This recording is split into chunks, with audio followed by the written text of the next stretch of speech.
Assalamu alaikum wa rahmatullahi wa barakatuh. I'm your host, Jibril Abu Sumayyah. This is our show, My New Life. Today, we will be discussing how to remain steadfast as a Muslim. As new Muslims, and as Muslims who have been practicing the religion for a number of years, this is something that we must constantly work on. And today, hopefully, we'll be discussing a few tips as to how to achieve this. Without any further ado, let me introduce my co-host for the show, Jibril. Assalamu alaikum wa rahmatullahi wa barakatuh. Wa alaikum assalam wa rahmatullahi wa barakatuh. How are you? Alhamdulillah, I'm alright. Thank you very much. How you doing? Very well, thank you. Okay, so remaining steadfast. Yeah. This is something that we go through for our entire lives as Muslims, young to old. From your own experiences, of course, I imagine you've experienced your iman going up and down. What would you say has been most significant in terms of how to remain steadfast? I think companionship is very important. I mean, those who are around plays a big role in what kind of character you're going to be. So I remember the times that I was my iman was much more higher. I remember at that time I was around brothers who were practicing like frequently, no ifs, no buts, and mashallah, I was much more with them, so you feel way to do something which is bad. When I recall the times that I was my iman was a bit lower, is when I was brothers with who weren't practicing as much, or when I was a time when I'm much more alone. But I think keeping steadfast is your companion plays a big role in that. Most definitely, 100%. I have to say, as a Muslim, someone who accepted Islam at 21, so who has a jahiliyyah, a lot of experiences before becoming a Muslim, the type of companions that you find in Islam are like no other. They are the best of people. I genuinely feel, and I think many Muslims, I pity them if they don't feel this way, I feel like I have the best companions in the world. I really do. I really feel like this is something that from day one Allah has always blessed me with, is to have beautiful companions. And I've moved around as well. That's in South East London, Lewisham, beautiful brothers. Housden, North West London, beautiful brothers. Tottenham, beautiful brothers. So I've always, alhamdulillah, been protected from bad company in that sense. Yeah. Perhaps you could say even before I was a Muslim. And you're 100% right. I think that I've seen a lot of new Muslims who accept Islam and they have very bad company, to be quite frank with you. Yeah. And they find it very hard to make new friends, for one. It can be quite antisocial to an extent. But certainly hanging around those type of individuals weighs them down and it stumps their spiritual growth potential. Yeah. For non-Muslims, it's not like they don't want good for you, but sometimes your company doesn't know how to advise you on what's right anyway. Yeah, yeah. So sometimes they want to look out for you, but they're not in the know. They don't know how to look out for you properly. So them looking out for you might be to advise you to say, let's go to a bar or let's go to a club, or let's put ourselves in scenarios that Islamically aren't really correct. Yeah. But they just want good for you. From what I've found is exactly the same as what you found. Spending time with Muslims, spending time in a masjid is paramount to remaining steadfast. Yeah. If you have good company, the Prophet ﷺ said that you're upon the religion of your companions. Yeah. He also said that having good companion and a bad companion is like an individual who is friends with someone who sells attar, like nice fragrances. When they're around them, even though they don't sell it themselves, they at least enjoy the pleasures of the nice smell. And that nice smell from that companion who sells those fragrances might remain on them for a period of time. Whereas bad company is like one who works, I think the description is like one who works in sort of like tar and coal, or like a blacksmith. Yeah. Even though you're not involved in being a blacksmith yourself, your clothes can get singed from being around him. Exactly. And the tar can get onto you. Yeah. So most definitely, I 100% agree. Good companionship is key. And Umar ibn al-Khattab, radiallahu an, who we know is a great companion of the Prophet Muhammad, may Allah's peace and blessings be upon him, we know from his life that he always used to keep the best of people around him. Yeah. And this is something that I think even born Muslims, not necessarily reverts, but born Muslims, something that they really should emphasize and focus on. Yeah. I've come across a number of different people who really want to try and start practicing Islam properly, but they don't have the right type of company around them, and they know it. So what kind of advice would you give for someone who wants to try and seek out that type of company? What would you say is the most important thing to do? How would you go about doing that? I think you got to look at your surroundings. Okay. I mean, if you're mostly chilling in a shisha bar or club, you're not gonna be seeing no akhis there that's practicing. So as you said, it's most definite. And you have to be around the masjid to find them brothers. I'm not saying you're gonna go around and say, "Oh, Sani, can I be a friend?" No, it's not like that. I mean, but be around that environment, and eventually you, because not every you might, obviously we are brothers and we love each other for the sake of Allah. So, but you're not gonna be like best friends with just any other brother. You have love for them, but you might not click. You know what I'm trying to say? Like, it happens. For example, for me and you, we've known each other for years. We've clicked. Our relationship is like, you know what I mean? We're cool. But there's some brothers that I might meet and I have no problem with them, but we just don't click. So I wouldn't pick up my phone, like, or I won't really go out and chill. I wouldn't think of them kind of ideas. But when I see him, it's all love. So, but the only reason why I was able to meet a person such like you is that we was around the masjid. I mean, I met your brother through the masjid, and then I met you through your brother.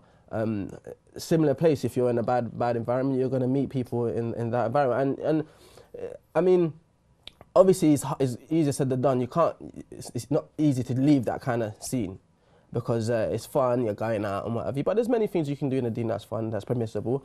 I mean, I think that's what people get confused. I mean, if you're around brothers, doesn't mean you have to always be doing this. No, you can go out to eat, you can go join a club or football or all sorts of stuff. You can still have fun, but just be in the right sort of environment and let them feed off you, because you never know, you might meet a brother and you think, rah, like he's up on, mashallah, he's on deen, he's practicing, what have you, but he might see you in that light and he needs someone like you.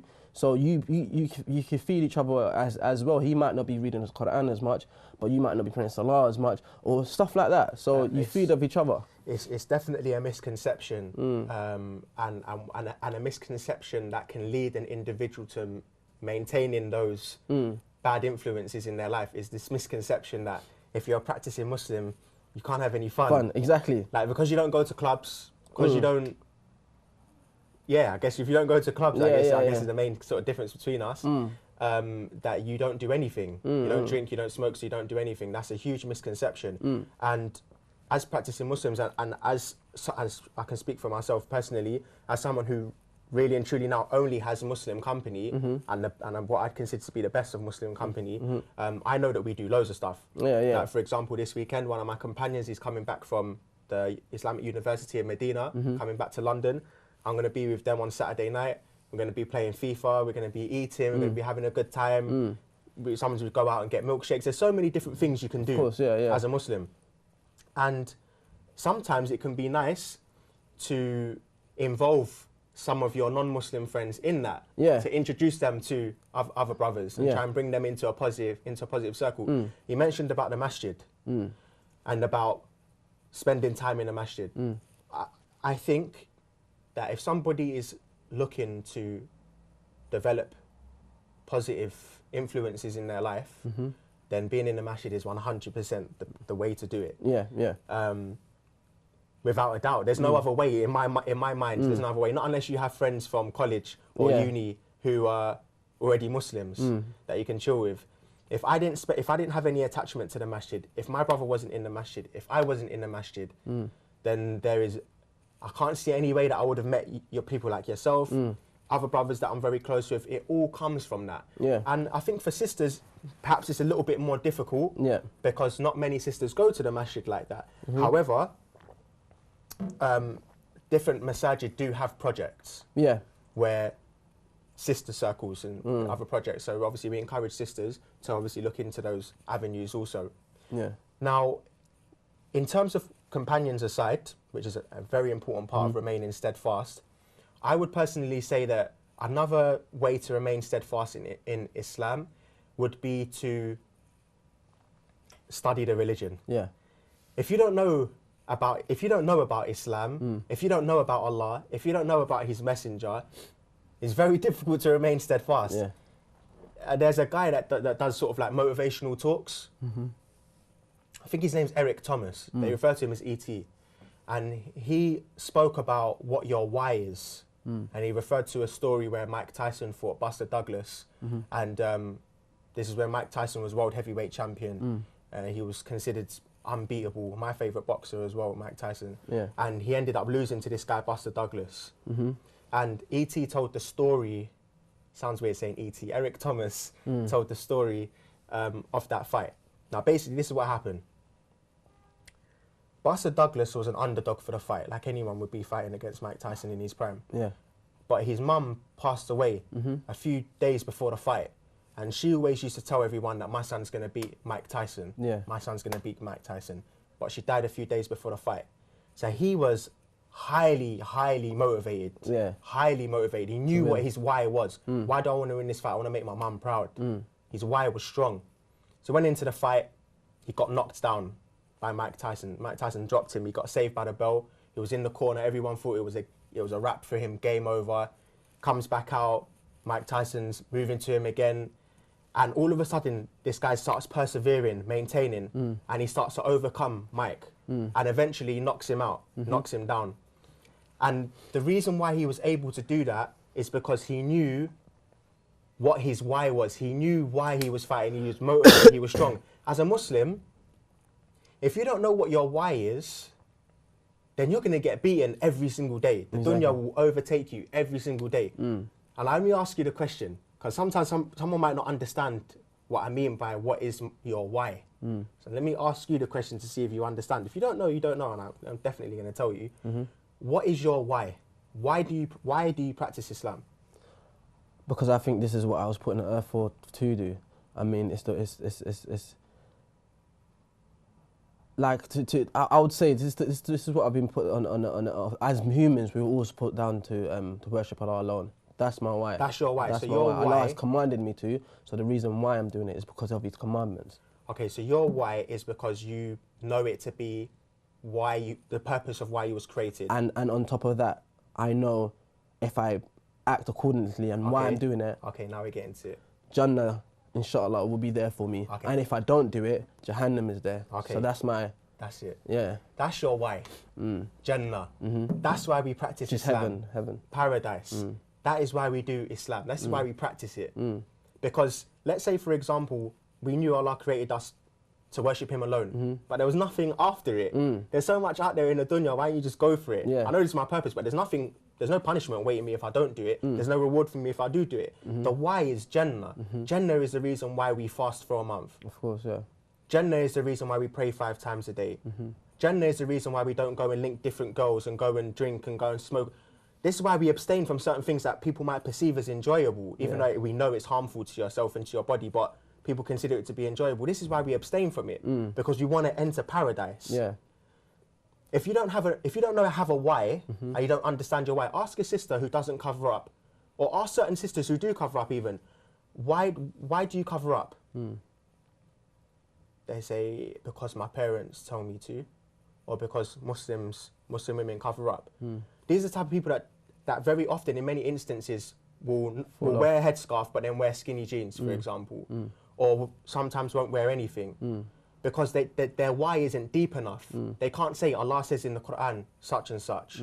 The Prophet, peace be upon him, said that a woman who walks around in such a way won't smell the fragrance of paradise. A sister that can give you that answer is more likely to be covered appropriately. Yeah. And this is not a knock or a mock to our sisters in any way, shape or form. Of course. It's just an encouragement for you to learn about your religion. Yeah. Yeah, of course. Yeah, it's definitely true. Yeah, I definitely do agree with that. If you listen to Anwar al-Out... Got that right. Yeah. You got that right, mate. Man, stop that straight away, bro. Have fun. What are you gonna say? So, if you listen to the descriptions of paradise, you learn about. I was gonna just say that as well. Listen. Not Anwar, Okay, but do you know, I was I'm about gonna the let you Jannah. take that. I'm gonna let you take that. I'm gonna cut to the wide, and then you can bust that point. Yeah. In 5, 3, 2, 1, go. For example, if you study the descriptions of paradise, you gain an understanding on what's there. Yeah. Some of its descriptions, some of the food you eat, some of the clothes you wear, how your wife will look, what the socializing is like, and your why becomes strong. Yeah, yeah. Becomes firm. You get excited. I remember the first time I listened to one of the descriptions of paradise, bro. When I tell you, I was genuinely excited. Yeah, I was like, I have to get there. Yeah, yeah, definitely. And I imagine you've studied and listened to lectures on the descriptions of the hellfire as well. Yeah, exactly. That's what I was gonna say next. I mean, it's listening to the description of heaven and paradise and what have you. It gives you like a reason, like, rah, like I really want to get to this place. The way that it's described, it's almost undescribable. That's how mad it is. It is. And then on the flip side, is why I don't do certain things is because the description of the hellfire, which is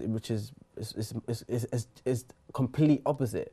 So when you hear about what kind of torments, what kind of punishments you would get, for doing such and such act, what kind of punishments you would get, so you know, okay, rah, I heard if I don't cleanse myself, that's one of the worst, that's one of the most things that people are going to get punished for. By lying, I get this punishment, and it's a scary thing.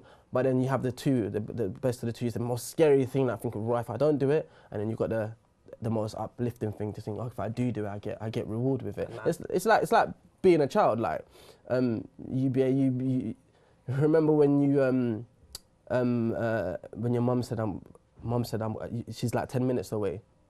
You might clean up the dishes and take the meat out of the fridge and all of that like you're supposed to do like 3-4 hours ago, because you know if she gets back home, it's going to be big trouble.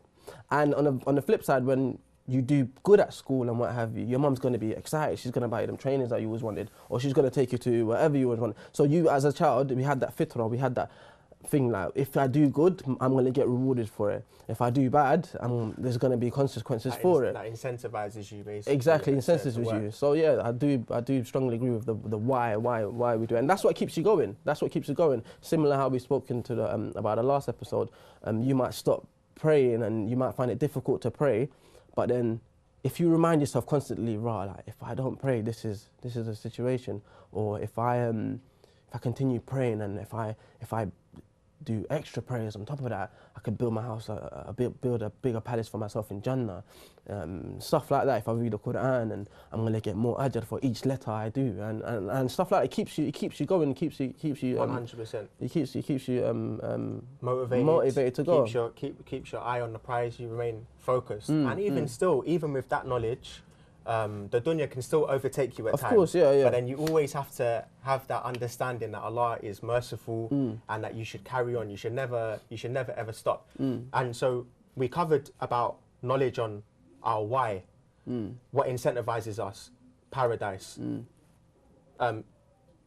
being clear or safe, inshallah, from the hellfire. Inshallah. There's also understanding Islamic knowledge of who the messenger, Muhammad sallallahu alaihi wasallam, was. Because by knowing about him, you have a love for him. You can't love someone you don't know. You can't love Allah if you don't know Allah. Yeah. You need to know his names and attributes. You need to know he's the most merciful, he's the most loving. You know, he's the creator. He's the one who provides us with rizq, with sustenance. If you don't know these things, then it's hard for you to have an attachment. It's hard to have that khushu' that you mentioned, that concentration in your prayer. Yeah. Because you don't know who you're standing in front of. It reminds me of the question that Munkar and Nakir will ask us in the graves. Man Rabbuk, who is your Lord? Wa man Nabiyyuk, who is your messenger? What's it? What's your book? And no. Man Rabbuk, who's your Lord? Wa man Nabiyyuk, who's your prophet? Wa ma dinuk, so what's your religion? Yeah. And when the individuals get asked that question, if they don't know Allah, if they don't know their Lord, they won't be given the ability to answer and say Allah is my Lord. And the punishment will await them for that. So Islamic knowledge is a really, really important thing. And would you say that from your experiences, what have your experiences been from Muslims that you've met who don't really know much about their religion? What type of Muslims are they generally? As you said, they're not much practicing because they only do it because their either parents will do it or they don't have a reason, and there's no oomph like for them to push them to go and do it. So it's more like they do it out of a cultural thing. Yeah, just the culture to it. I'm just doing it because I'm Muslim. Obviously, I have to do it. But if you love something, you do it because of the love of it. It's a much different a different persona, or how you see it as well. No doubt. But yeah, I think it's really important to know your why, man. As you mentioned, we've covered to remain steadfast. We should make sure that we surround ourselves with good company. Gain ilm, knowledge. Gain knowledge on the religion, which kind of is linked to understanding your why. Your why is what motivates you. Yeah. What else would you say is a big advice for how we can remain steadfast, considering that we haven't got much more time left on the show? I mean, always try to remind yourself. So reminders. A daily reminder. Remind yourself on a regular. Just. What about the Quran? What do you think about the Quran? Do you think that the Quran is something that's generally overlooked in terms of remaining steadfast? Do you think that the Quran plays a big part in remaining steadfast? Yeah, of course. Like, for example, we're advised to read, and you get loads of reward for reading Surah Al-Kahf on Friday, which has many stories in it, and there's many morals that you learn from that. So reading Quran and learning from the stories that you have in there, it keeps you going as well, and what kind of things that the Prophet ﷺ did, and what kind of things to expect, and I mean, it just keeps you going. Another thing I would say as well, I feel like whenever I'm praying Salah and I'm doing well and stuff like that, Allah subhanahu wa ta'ala blesses me with things. Like this is important, yeah. I might be making dua for something for time, or I might be practicing, and then blessing just comes from anywhere, from nowhere, and I feel like it's because I've kept trying to do what I need to do. I mean, I've had like the most randomest things that's happened to me. I can't think of the top of my head, subhanAllah, but there's mad like miracles, I would even call them, because like subhanAllah, I've been in like a most worst state to being like, it's just like being like completely broken, and alhamdulillah being able to have a lot of finance to provide for my family, or Allah says, doesn't he, that He'll provide from you from means that you can't perceive. Yeah. I'm sorry to cut you off, brother. It's just because we're coming towards the end of the show now. Yeah. Again, as it seems to be our sunnah. Yeah. I ask you if you have any advice for any of the brothers and sisters who want to gain steadfastness or just want to remain steadfast. What would be your advice to them? I think the advice I'll definitely give today is what the topic that you touched on your why. Find out why you're practicing your religion. Find out who your Lord is, who the Prophet ﷺ, who he is. Find out what happens if you don't do it, and what happens if you do it. Find out them things, and then it will keep you going. So every time you think, okay, you're just about to commit a sin, or you haven't prayed Salah, just read the Quran and find out in the books. Find out what kind of punishments is there, or find out what kind of rewards you get if you do pray, and so forth. Okay. Yeah. Jibril, barakallahu feek. Wa feek barak. Very, very beneficial topic again for our viewers. Yeah. Hopefully they benefited from it. Inshallah. Brothers and sisters, that is the end of today's show on how we should remain steadfast as Muslims. Until next time, Assalamu alaikum wa rahmatullahi wa barakatuh.